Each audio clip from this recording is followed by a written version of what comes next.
Friends, ఈరోజు recipe పచ్చడి.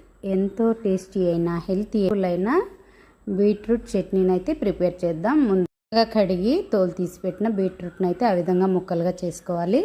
చట్నీ అయితే రైస్ బ్రౌన్ ఆయిల్తో ప్రిపేర్ చేస్తున్న. స్టవ్ వెలిగించి బాండి పెట్టి 1 టేబుల్ స్పూను ఆయిల్ వేసుకున్న తర్వాత కొన్ని పచ్చిమిరపకాయ ముక్కలు, బీట్రూట్ ముక్కలు, పసుపు, ఉప్పు వేసి బాగా ఫ్రై చేసుకున్న తర్వాత కొద్దిగా కరివేపాకు, కొత్తిమీరను కూడా వేసుకొని ఫ్రై చేసుకొని 4 వెల్లుల్లి రెబ్బలు, 1 స్పూన్ జీలకర్ర కూడా వేసి బాగా దోరగా వేయించుకోవాలి.